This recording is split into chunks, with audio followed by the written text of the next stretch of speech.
choix. 98.1 Radio X. Marceau, le soir, avec Marceau. Radio X. Vous avez des choses à dire sur le 418-670-9098, 418-670-9098, 1-877-440-24 64. Et concernant, je suis en train de penser à deux affaires en même temps, et concernant la descente policière qu'il y a eu samedi. Oui, de l'action à Val-Bélair. Québec, c'est petit, puis tout le monde se connaît. Nos propos se sont rendus, puis on a réussi à avoir la vidéo du livreur de pizza. C'est un héros, un vrai, là. Oui. On a réussi à avoir la vidéo du livreur de pizza qui passe au travers de tous les policiers pour aller livrer la pizza. C'est de toute beauté, puis on a su qu'il y a eu 20 $ de pourboire, c'est ça? Oui, parce que c'est... En fait, la vidéo que tu as obtenue vient d'une story Instagram de la personne qui a commandé la pizza en question, qui surveillait par la fenêtre le flot de véhicules de police. On en voit au moins 3. Ouais. Et on voit le pauvre petit livreur qui se promène. Il l'a mérité, son type, là. Vraiment. Vraiment. Fait que merci aux auditeurs qui m'envoient le nom du livreur ainsi que son numéro de téléphone. Là. On va peut-être y parler tantôt s'il le veut bien. C'est juste drôle, c'est anecdotique. Là. All right. Les commentaires de Maître Marc Bellemare. Il est là. Il est au bout du fil. Comment allez-vous? Ça va bien, toi? Oui, ça va bien. Est-ce que le changement d'heure vous affecte, Maître Bellemare? Non, ça va. C'est pas pire. Pas pire, non. Je me suis endormi paisiblement et non, c'était une très bonne nuit. Maintenant, je me console en me disant, il fait clair plus tard. C'est le moment de oui. tabarnouche. Tu peux pas écouter la nuit qui tombe à 4h30. C'est vrai que là, on était rendu à peu près à 5h, mais là, on a gagné 1 heure. Puis moi, je trouve que c'est une bonne nouvelle.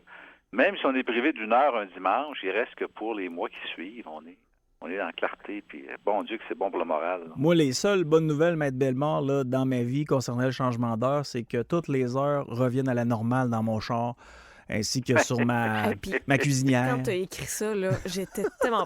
J'ai jamais compris comment changer les réglages pour mon auto. Fait que là, je suis revenue à l'heure avancée. Je ne l'avais pas c'est changé. ça, tout se remet à l'heure, c'est correct. C'est ouf. Mais là, je me sentais droite là, dans ma vie en fin de semaine. Maître Bellemare, ce soir, vous... en retard, là. Non, c'est ça. Ce soir, vous nous faites un petit quiz juridique. Oui, je te fais un petit quiz et je commence tout de suite en te demandant, par exemple, on va parler de succession. Admettons que tu es conjoint de fait. Oh, et bon, tu as 3 enfants. Avec la conjointe de fait? Avec la conjointe de fait et la conjointe de fait meurt avec 1 million. Minimum. Ouais. Combien il te revient à toi? Bon, techniquement, c'est 0 si elle n'a pas fait de testament. Hein? T'es bon? Ben non, j'ai juste été plusieurs fois conjoint de fait. Non, mais c'est bon de savoir ça parce qu'écoute, d'abord, les décès, ça arrive presque jamais. Ça arrive juste au monde bien informé. Hein. Voilà. Mais écoute, t'as eu 3 enfants avec. Pas normal que t'aies pas une scène, c'est la mère de tes 3 enfants. T'as été avec elle pendant 10 ans. Ben même quelqu'un, Maître Bellemare, avec qui t'as pas nécessairement d'enfants. T'as partagé ta vie avec. La moindre des choses, c'est de pas la laisser dans le trouble quand tu pars. Là. Ouais. Alors, c'est ça. T'as pas une scène parce que t'es pas marié, tu sais. T'as pas une scène. Conjoint de fait, ça compte pas. Sauf que les lois sociales, là, tu sais, la loi sur le régime de rente du Québec te permet d'avoir une rente de conjoint survivant si tu as vécu avec elle au moins pendant 3 ans. Ou 1 an avec des bébés. CSST, c'est la même affaire. Il prévoit que t'es conjoint 3 ans, pas de bébé, 1 an avec des bébés, puis la loi de la SAC. Tu sais, les lois sociales sont ajustées au concubinage, au fait de ne pas être marié. Mais le Code civil, il faut que tu sois marié ou que tu sois en union de fait, là, pas une union civile. C'est une espèce de contrat que personne ne prend finalement. Là. C'est surtout le mariage qui permet d'avoir un héritage. Deuxième question. J'ai une question avant, juste pour préciser. Oui, au cas où, Camille est en concubinage, d'après moi. Je cherche un moyen de faire de l'argent. C'est... En tout cas... Allez, c'est le temps. Personne nous écoute, là. C'est le temps, là.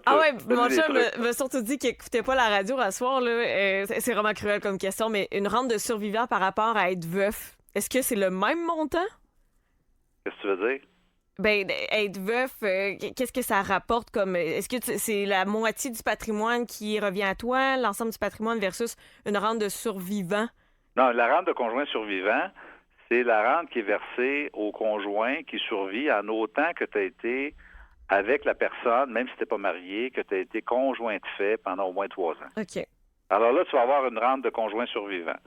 C'est pas une grosse affaire, puis ces rentes-là sont imposables en plus. Fait que si t'as un petit pécule à la banque, là, puis t'as un petit revenu parce que t'as un bloc, là, probablement qu'ils vont couper ta rente pas mal parce que c'est imposable. Mais ça, Alors que la Maître situation Bellemare... est pareille, là, la personne Ouais. est morte. Ouais, mais je me pose la question, Maître Bellemare, comment ils font pour calculer là, quand est-ce que tu tombes conjoint de fait puis pas? Tu sais, Les il y a changements toujours... d'adresse. C'est vous- ça. vous- Il vous, suffit sur la déclaration que tu fais parce que tu fais une réclamation.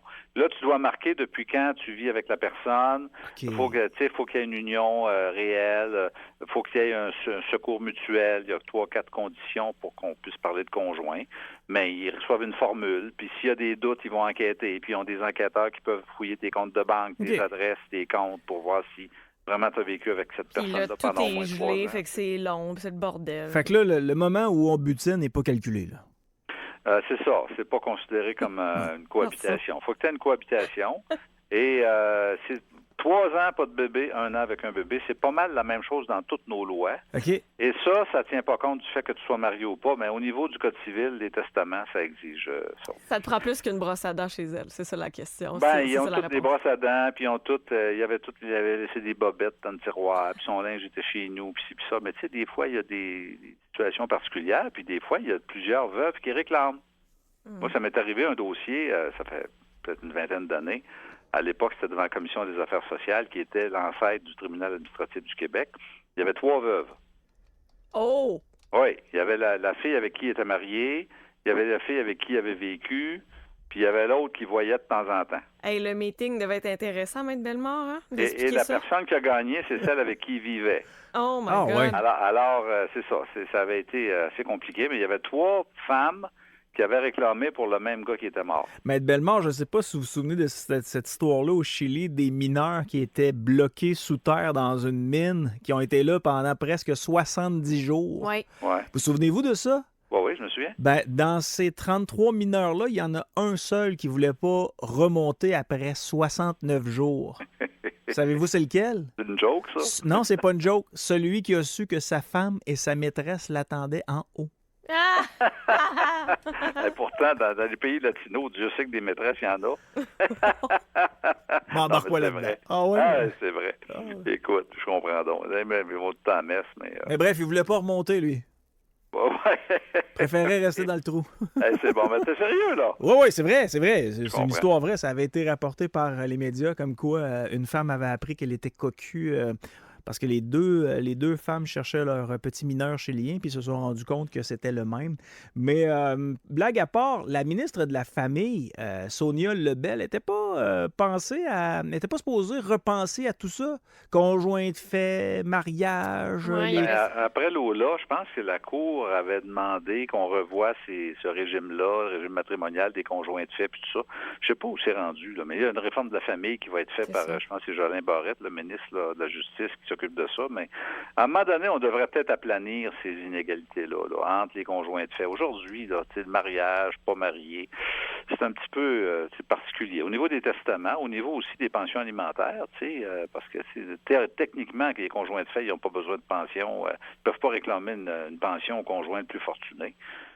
Ça donne lieu à certaines injustices. À moins que tu prouves que tu as contribué, même si tu étais conjoint de fait, au patrimoine, Ouais, à c'est ça. l'enrichissement de l'autre partie, mais là, c'est compliqué, c'est pas automatique. Alors que si tu es marié, ben tu peux demander une pension, puis c'est automatique. Moi, je suis pas tout à fait d'accord là, dans le sens où il faut Tu veux absolument... qu'on garde une différence, là. Ben, je veux qu'on garde une différence. Ben moi, Oui c'est et mon non, seul là. argument de me marier. Moi, là. c'est à partir du moment, Maître Bellemare, où il y a des enfants, là-dessus, je suis d'accord à 100 là. Les enfants doivent vivre tu sais, au confort, là, même affaire chez papa que chez maman. Ouais, c'est ça. Mais tu sais, il y a des irrégularités aussi.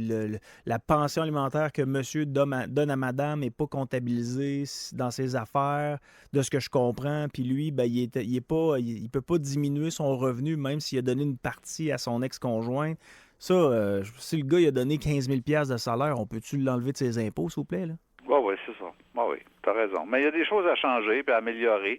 Puis ça change pas vite, mais là, évidemment, des gens mariés, je ne sais pas statistiquement si ce que je dis est vrai, là, mais il me semble qu'il y en a moins qu'il y en avait il y a 25 ans. Là. Il y en a moins qu'il y en avait, il y en a encore. Tu sais, mon point est qu'à partir du moment où il y a des enfants, moi, je suis d'accord avec ces fameuses règles-là de pension alimentaire puis que tout soit juste et équitable. Mais 2 conjoints de fait qui ont été ensemble pendant 5 ans, 6 ans, puis il y a une différence de salaire, puis le monsieur décide de quitter ou madame décide de quitter, hey, s'il y a une pension alimentaire là, moi, je capote. Là. Oui, mais ça dépend de la durée de l'union aussi. Parce que des fois, tu peux être en concubinage pendant 25 ans. Mais évidemment, il y a des règles qui te permettent d'aller chercher un ajustement forfaitaire si tu as contribué à l'enrichissement. Mais si tu n'as pas contribué à l'enrichissement et que l'autre a payé pendant toute la période de concubinage en fonction de sa capacité de payer, il a payé donc plus cher parce qu'il y avait plus d'argent. En principe, il ne devrait pas y avoir de pension par la suite. Je suis d'accord avec ça. Non, c'est ça. Vous repartez chacun de votre bord puis refaites votre vie. C'est ça. Autre question. Oui. Quel est l'âge minimal pour travailler au Québec? Je pense que c'est 12 ans. Camille? Alors, est-ce que c'est 12? Est-ce que c'est 16? Moi, j'irais avec un genre de Est-ce que 14. c'est 14? Ouais. Bon, ben c'est pas vrai. Il n'y a pas d'âge minimal pour travailler. Ah, Savais-tu ça? ça prend l'accord d'un parent, par exemple. T'as bien raison. La loi ne précise pas d'âge pour commencer à travailler. Pour embaucher, par contre, un enfant de moins de 14 ans, l'employeur doit obtenir l'autorisation écrite des parents. OK. Alors, ça veut dire que à partir de 14 ans, l'enfant, il peut travailler. Puis, s'il y a quelqu'un qui l'engage, il n'a pas besoin d'obtenir la permission de ses parents. Chez Ronald, c'est 14 ans. Hein, Marceau? Oui. Ben, c'était Ouais. 14 ans. Je ne sais pas s'il accepte les candidatures un peu plus jeunes. là, mais- Sûrement, là, maintenant. 2012, moi, c'était 14 ans. À J'avais 14 ans. l'épicerie où je vais, là, il y a un jeune, d'après moi, il y a 12-13 ans. Là. Puis curieusement, Ils sont ça tout semble petits, être hein? le plus compétent de toute la gang. Oui, et c'est de la volonté. Oui, exact. Mais il y a beaucoup de gens qui pensent que c'est 14 ans. Puis moi, je pensais ça. Mais moi, j'ai commencé à travailler avant l'âge de 14 ans. Mais tu sais, c'est comme l'âge de fréquentation scolaire. Je pense que c'est 16 ans.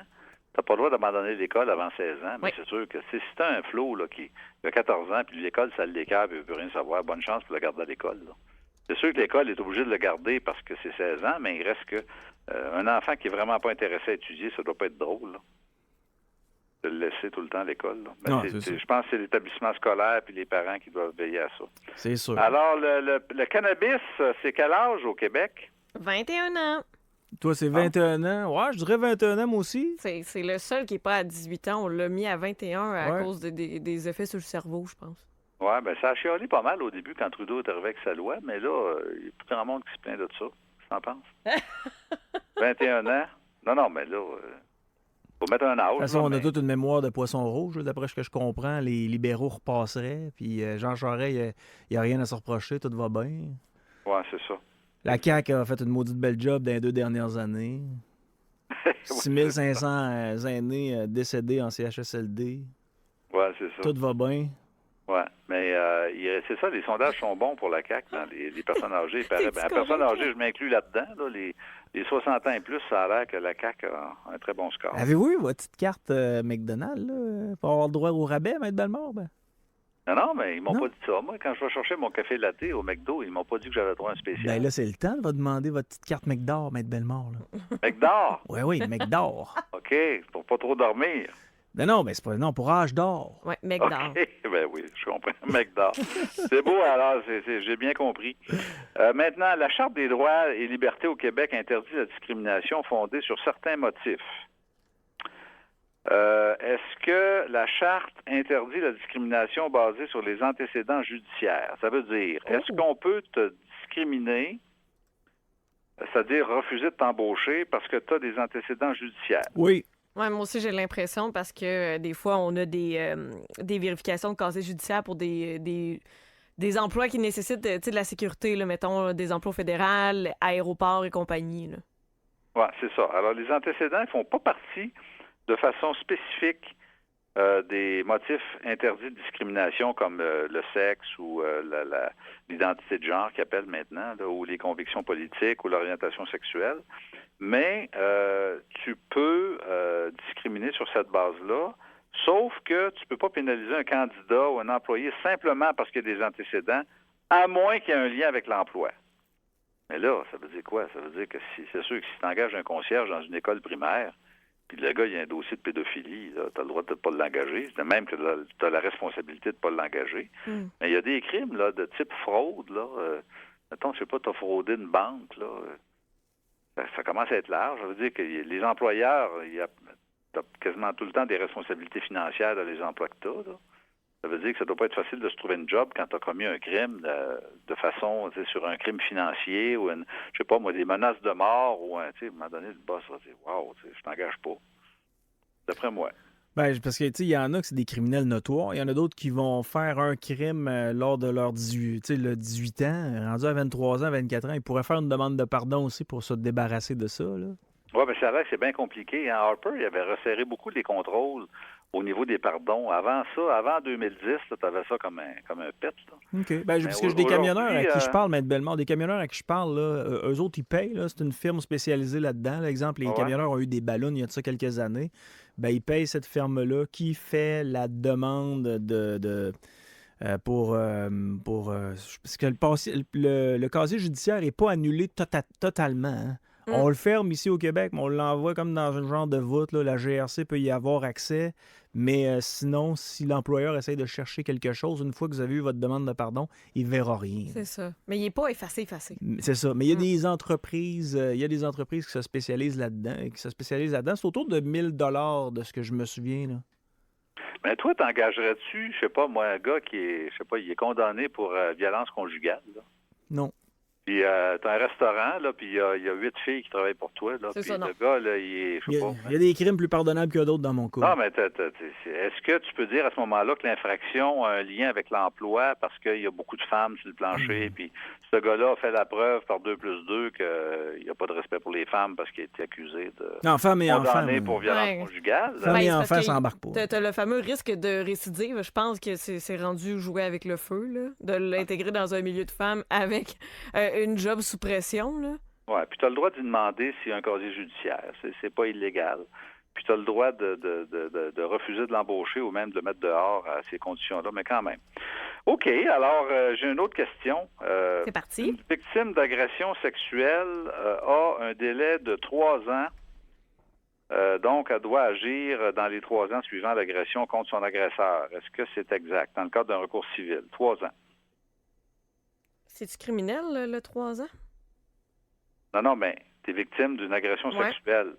Est-ce que c'est vrai que tu as un délai de 3 ans pour poursuivre l'agresseur au civil? En civil, non, c'est ça, je pense pas non plus. Non.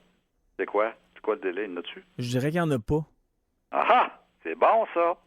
Il n'y en a pas depuis le mois de juin 2020. En pleine pandémie, cette loi-là est entrée en vigueur. C'est une loi qui a modifié le Code civil.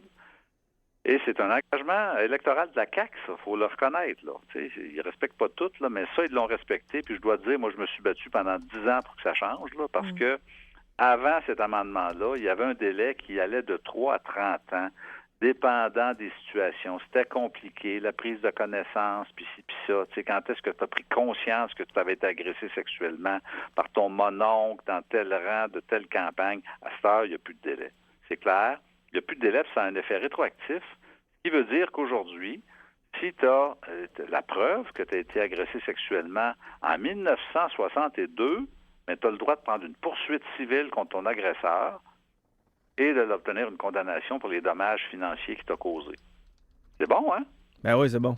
C'est sûr que si tu reviens loin dans le temps, en 62, plus c'est compliqué parce que là, tu dois faire la preuve. Les témoins, ben, il y en a qui sont morts, il y en a qui sont disparus. Le souvenir étant ce qu'il est, ben, ça se peut que tu ne puisses pas faire la preuve par des témoins qui vont apporter un témoignage verbal.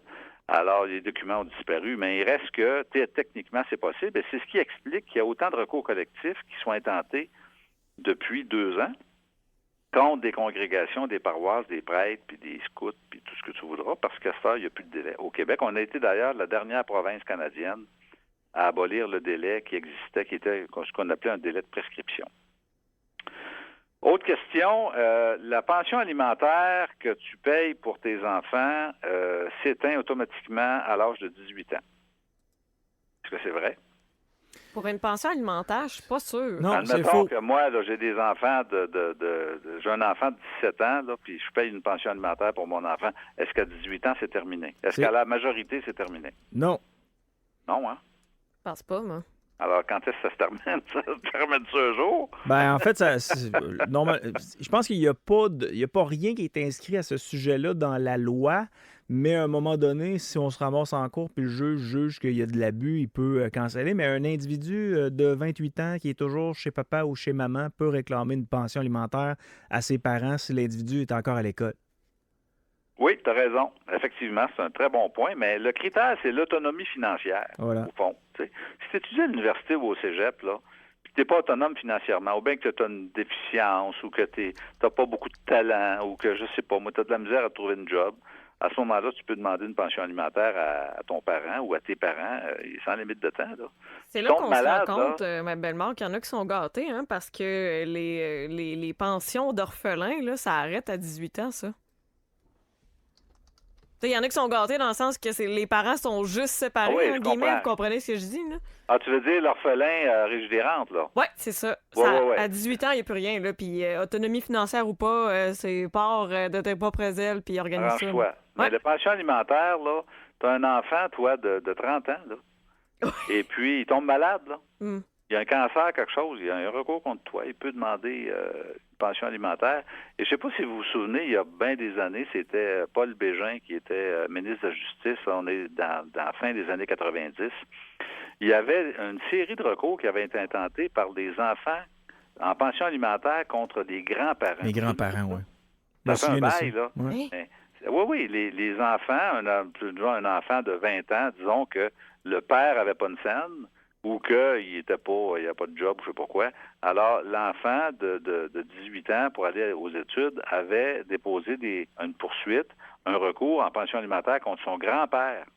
Ça avait été accepté parce que la pension, ça pouvait dépasser ton premier niveau d'ascendant, ça pouvait aller chercher ton grand-père. OK. Et il y a eu 7-8 recours comme ça qui ont réussi devant les tribunaux. De sorte que Paul Bégin avait dit à un moment donné, ça n'a pas de bon sens, peux-tu laisser grand-papa tranquille, tu sais? Peux-tu laisser papy avec son petit pécule, tu sais, son petit condo, tu sais? Alors, ils ont modifié le Code civil pour faire en sorte que les pensions puissent être recouvrées uniquement auprès du premier niveau de parental. Alors, tu peux pas poursuivre ton grand-père, Camille, pour... Non, ben non. Tu l'as-tu pensé ou pas? Non, pas tout, pas tout. OK. Oh, on a encore du temps? Ben oui, mais des fois, on entend ce genre d'histoire-là, puis je me dis tout le temps, mais c'est qui a erré dans l'éducation de ces enfants-là? Eh. Qui a erré pour avoir des enfants aussi méprisants envers leurs parents puis envers leurs grands-parents, puis arrière-grands-parents? Je sais pas, tu sais, dès mon très jeune âge, moi, je voulais sacrer mon camp de chez nous. Ben, là. moi Je aussi. voulais Oui, ma mais ça a liberté. changé, là. Il y a beaucoup de Tanguy, hein? Et aujourd'hui, Oui, mais qu'est-ce qu'on a fait pour faire ça, Maître Bellemare? Qu'est-ce qui s'est passé? Bon, on a voulu donner de la sécurité et du confort aux enfants, le plus qu'on pouvait, je pense. Moins d'enfants, peut-être plus de divorces qu'autrefois, plus d'insécurité. Je ne sais pas. Puis même aujourd'hui, avec les jobs qu'il y a, là, où c'est possible d'avoir des emplois facilement, puis tu es l'un après l'autre, puis les employeurs cherchent du monde, là. Normalement, là, on devrait assister à des départs précoces, là, tu sais, 16, 17 ans, 18 ans, OK, moi j'ai une job, j'étudie un peu, j'ai une job, etc. En même temps, donc je me trouve un loyer, je m'en vais avec ma blonde, puis je quitte le... Mais non, c'est pas ça qui se passe, là. Il y a comme... Mais qu'est-ce que tu veux? C'est un signe des temps. Je sais pas. C'est pas générationnel. Tu sais, c'est mes parents plus longtemps, moins longtemps. Mais moi, je me souviens quand je suis rentré à l'université, j'avais 18 ans, puis j'avais hâte de sacrer mon camp maudit. Ben, c'est ça. C'était comme une bénédiction. Je m'en allais dans une autre ville. J'étais à Saint-Hyacinthe, je m'en allais à Montréal. J'avais un appartement avec ma blonde, puis c'était la liberté, puis j'étais donc content, puis c'était normal. On avait hâte de partir. Je suis pas sûr aujourd'hui que c'est encore le cas, surtout dans les grandes villes, là, où t'as toutes les écoles proches, là. Parce que moi, le 6 mars, là, mon gars a eu 6 ans, puis j'ai dit, il te reste 12 ans avec papa. Ah! Hey, tu vas le traumatiser. Tu lui donnes un ultimatum. Ben, c'est souvent pour créer de la réaction là, des madames autour, là, mais... Commences-tu? Est-ce que tu stages à chaque anniversaire une boîte brune, une boîte de carton? Ça va être pour ton 18e anniversaire. C'est vrai? Non. Non. Tu fais pas ça, non. Non, Ça serait je fais encore pas ça. pire que tu mettes ça dans son garde-robe pour empiler. Là. Non. S'il va à l'école, s'il va au cégep, s'il va à l'université, je pense que je vais pouvoir l'aider, qu'il va pouvoir rester à la maison. Ben, tu sais, s'il veut, je sais pas, moi, secondaire 5, puis après ça, on va faire un professionnel. Ben, une fois qu'il aura fini son professionnel, il pourra tout simplement voler de ses propres ailes. Je pense que l'éducation, c'est un gros facteur Ben oui. maintenant. Il y en a qui font des études qui sont plus longues, fait qu'ils restent à la maison, puis après ça, faut qu'ils payent le prêt étudiant, fait Ouais. qu'ils restent encore à la Alors, maison. on devrait avoir un cours à l'école en secondaire 1, ça serait comment sacrer votre camp de bonheur. Mais savez-vous quoi, Maître Bellemare? Plus j'y pense, là, plus je me dis que c'est les parents qui veulent pas être seuls. Ils veulent pas se retrouver tout Ça, seuls à c'est la possible maison. aussi, tu as raison. Puis, tu sais, quand il y a une séparation, à un moment donné, monsieur, madame prend ça dur, mais s'il reste son fils de 16 ans, puis sa fille de 14 ans, puis, tu sais, des fois, ça peut permettre de passer à travers les épreuves de la vie. Tu as raison, c'est certainement un facteur. Oui. Puis d'avoir de la circulation autour, garder les enfants proches pour être sûr qu'ils font pas de folie, là, parce que s'ils s'en vont en appartement à 17-18 ans, des fois, il peut arriver des choses. Ouais, mais... Ils font ça, mais ils peuvent, je sais pas, sortir trop tard le soir, manquer de respect pour je sais pas qui, tu sais. Alors, quand tu les approches, mais tu sais un peu plus que ce qu'ils font. En tout cas, tu penses que tu le sais. Des dossiers de CNESST, des dossiers de SAC, des dossiers d'IVAC. On fait comment pour vous rejoindre, M. Bellemare? On va sur bellemaravocat.ca. Écoute donc, je suis en train de manquer l'avocat. Bellemaravocat.ca, mais les gens le trouvent assez facilement maintenant. Salut! Voilà. Bonne Bonne semaine. semaine. Bye-bye.